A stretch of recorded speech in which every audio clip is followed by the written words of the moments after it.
Bismillahirrahmanirrahim. Assalamualaikum warahmatullahi wabarakatuh. Salam dan bahagia. Perkenalkan nama saya Dimas Putra Hadi Adiatma dengan NIM 2019 008314 dari Manajemen Sumber Daya Manusia.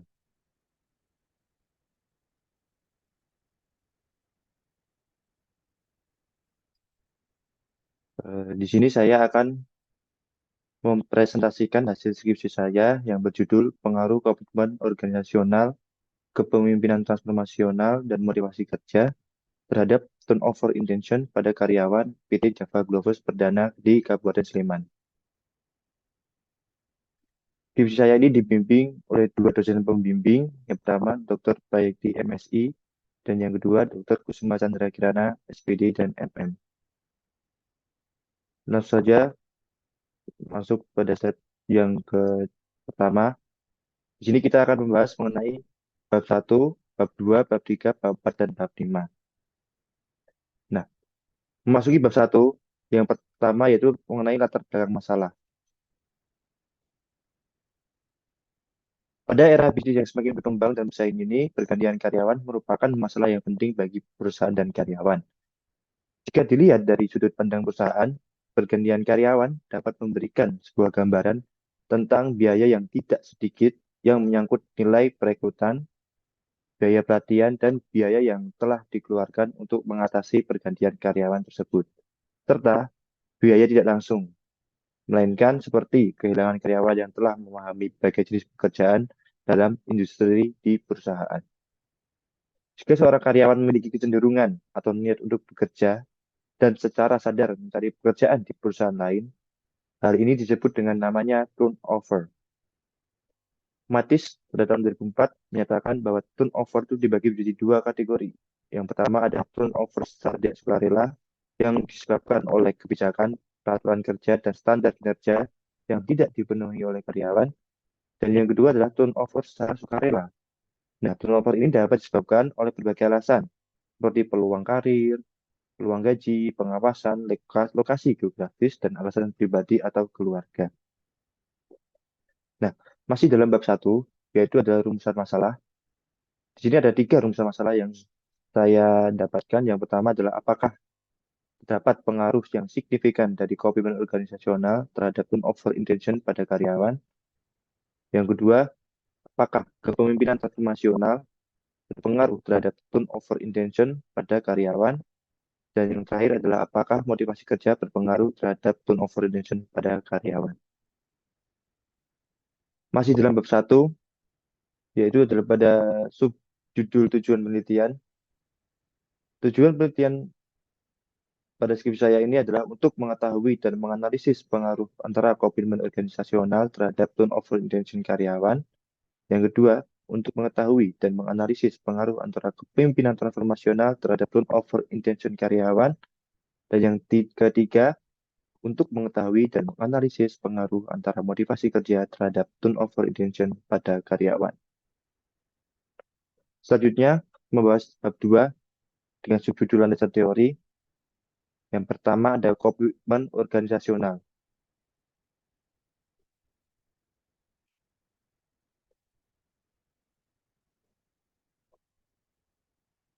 Yang kedua ada kepemimpinan transformasional. Yang ketiga ada motivasi kerja. Dan yang keempat ada turnover intention. Nah,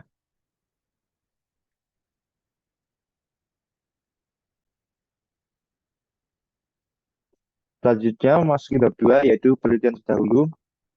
Yang pertama penelitian yang dilakukan oleh Saikat dan Sauna pada tahun 2016 yang berjudul tentang pengaruh kepuasan kerja, komitmen organisasional, dan stres kerja terhadap turnover intention karyawan PT Indonesia Algamas 5 Bali. Nah, hasil penelitian menunjukkan bahwa dapat dihasilkan bahwa komitmen organisasional berpengaruh negatif terhadap turnover intention. Yang kedua, penelitian yang dilakukan oleh Ramadiansyah pada tahun 2022 yang berjudul Pengaruh Kepuasan Kerja dan Kepemimpinan Transformasional terhadap Turnover Intention pada Instansi Rumah Sakit Swasta menghasilkan kepemimpinan transformasional memiliki pengaruh negatif signifikan terhadap turnover intention. Yang ketiga adalah Purwati. Penelitian Purwati ini dilakukan pada tahun 2020 yang berjudul Effect of Compensation work motivation, and workload on employee turnover intention. Nah, hasil dari penelitian dari Purwati ini adalah motivasi kerja memiliki pengaruh yang signifikan terhadap turnover intention karyawan di PT Sumatera Inti Seluler Pekanbaru.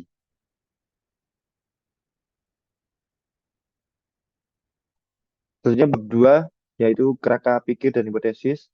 Di sini menghasilkan 3 hipotesis. Yang pertama H1, komitmen organisasional terhadap turnover intention.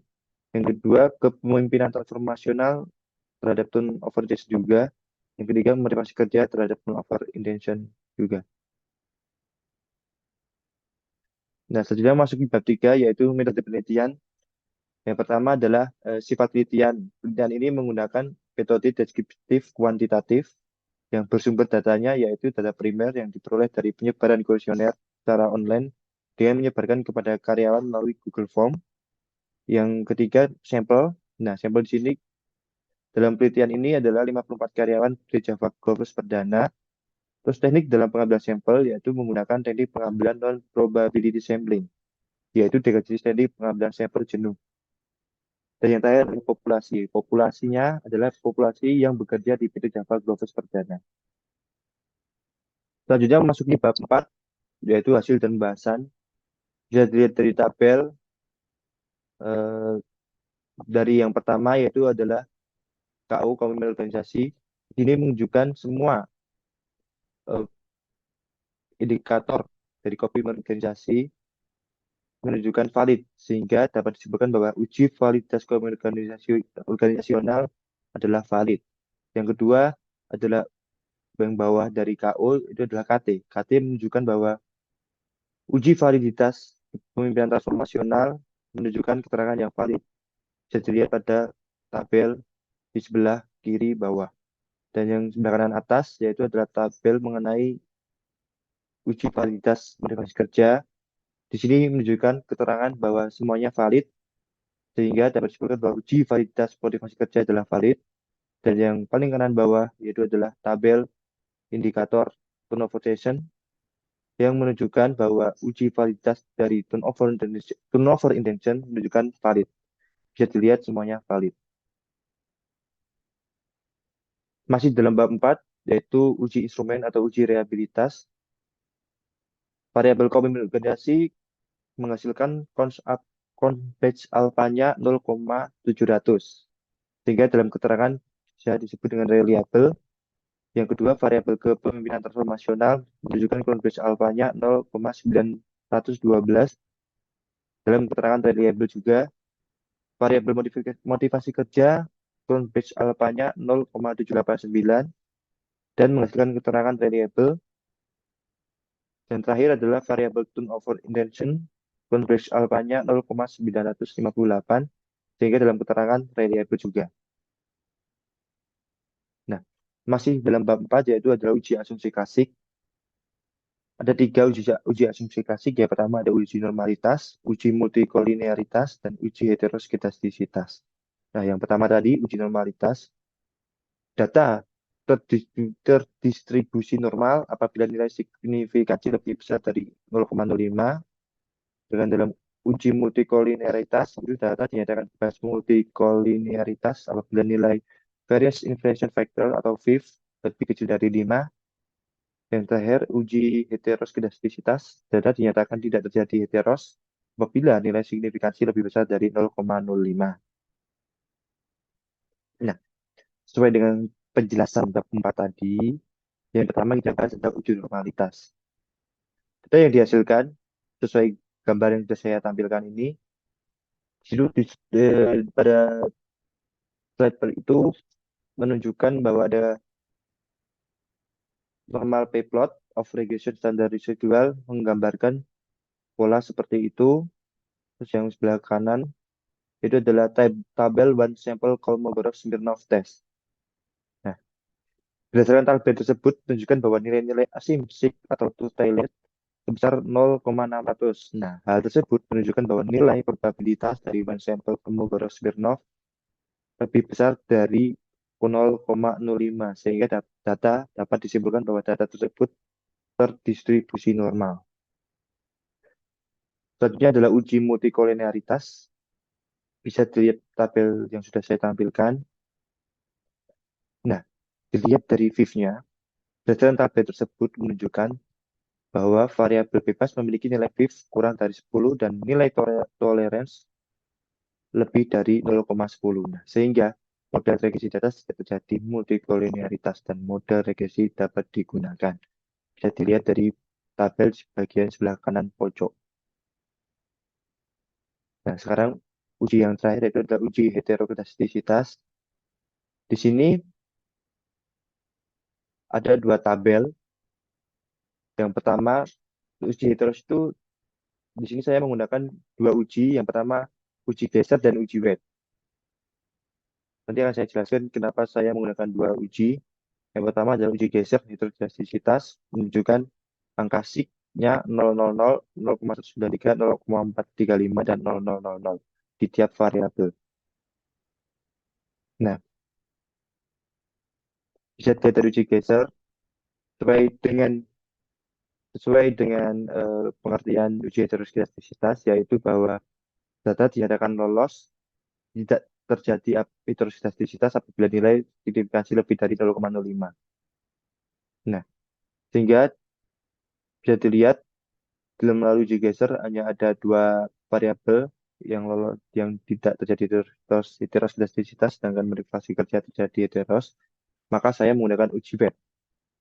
Dari hasil uji wet bisa dilihat nilai R square-nya sebesar 0,622. Nilai C2 itunya diperoleh dari jumlah sampel sebesar 54 dikalikan dengan nilai R square dan menghasilkan hasil sebesar 33,588. Nilai tabel C, C, C kuadrat yaitu diperoleh melalui tabel C square. Saya menggunakan derajat kebebasan atau DF sebesar 51 yang berasal dari jumlah sampel yang diteliti, yaitu 54 dikurangi dengan jumlah variabel bebas dalam penelitian, yaitu 3 variabel. Jadi K sama dengan 3 dengan nilai alfanya yaitu adalah 0,05. Sehingga diperoleh tabel nilai C2-nya sebesar 68,669. Nah, terlihat bahwa nilai C2 itu kurang dari C2 tabel, maka dapat disimpulkan bahwa model regresi bebas dari heteroskedastisitas. Sehingga jika geser gagal, maka diobati dengan hasil uji wet. Selanjutnya masih dalam bab 4 yaitu tentang analisis regresi linear berganda. Bisa dilihat dari tabel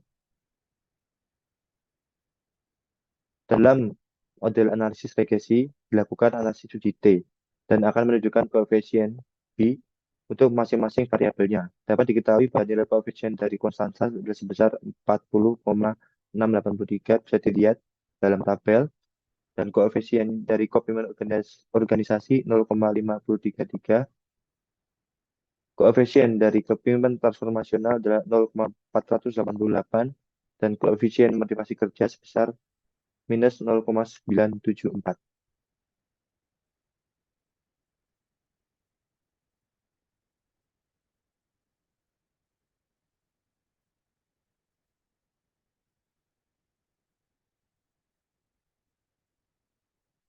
Masih tambah 4 yaitu uji hipotesis. Terdapat tabel kiri dan tabel kanan. Jika uji hipotesis bisa dilihat dari ada uji T dan uji F. Nah, hasil analisis uji T menunjukkan angka T 3,059, 0,699, 1,648, dan 2,129. Jadi selanjutnya adalah hasil analisis UGF. Bisa dilihat di tabel kanan.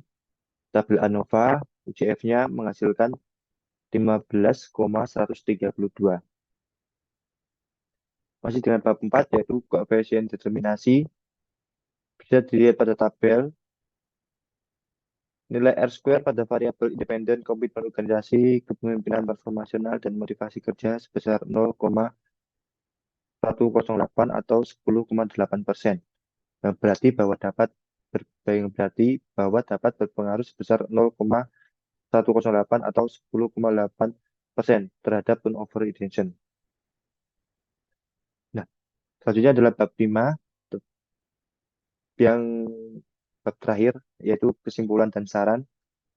Kesimpulan yang dihasilkan dari penelitian adalah berdasarkan analisis data penelitian menunjukkan bahwa komitmen organisasional dan kepemimpinan informasional berpengaruh negatif tidak signifikan terhadap turnover intention. Sedangkan motivasi kerja berpengaruh positif dan signifikan terhadap turnover intention. Nah, saran dari saya ada dua, yaitu bagi perusahaan dan bagi peneliti selanjutnya.